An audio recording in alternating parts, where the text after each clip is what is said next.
अंगद इकडे, ए चल इकडे, ये इकडे, चल चल चल चल चल चल इकडे, ये लवकर ये लवकर. आता मी निघालो होतो मार्केटला आणि हा रेडी झालेला आहे मार्केटला जाण्यासाठी. आणि हिची बाहेर जाण्यासाठी एक वेगळीच त्याला मजा आलेली असते, काय माहिती नाही. पण बाहेर जायचं म्हटलं की हा एवढा खुश होतो की जो बाहेर जाणारा असेल ना तर त्याच्या मागून जायला रेडी होऊन जातो लगेच. नॉर्मली आम्हाला बाहेर जायला कधी मिळत नाही जास्त, कारण ह्याला घेऊन जायला मिळत नाही जास्त, कारण आम्ही दोघं पण ड्युटीला जातो. आणि मग माझी इव्हिनिंग वगैरे असेल ड्युटी तर त्यावेळेला त्याचे आजोबा आहेत तर ते त्याला गार्डनला घेऊन जात असतात. त्यामुळे त्याला एक तर कधीतरी जायला बाहेर मिळतं तर त्यामुळे तो भयंकर खुश होऊन जातो.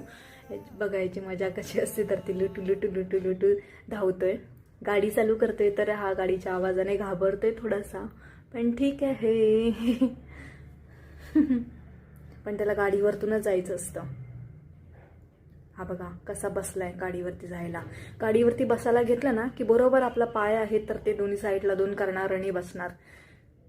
त्याला सांगावं लागत नाही बसण्यासाठी. आता आम्ही मार्केटला आलो होतो आणि मार्केटला आल्यावरती हा गाडीवरतून उतरल्याबरोबर रडायची सुरुवात करतो, कारण त्याला असं वाटतं पप्पा त्याचा सोडून जातोय त्याला आणि आम्हाला दोघांना म्हणजे, म्हणून तो रडायची सुरुवात करतो. मार्केटला सगळं सामान घेऊन झाल्याच्या नंतर परत घरी यायची वेळ झाली. घरी येताना हा रडतोय, कारण त्याला गाडीवरतूनच फिरायचं असतं आणि गाडीवरतून जरी उतरवलं त्याला की लगेच रडायला सुरुवात करतो. आता पण रडत होता हा. काय रे, हा बरोबर नाही, काय रे अंगद, ए काय रे, बरोबर नाही, कुठे कुठे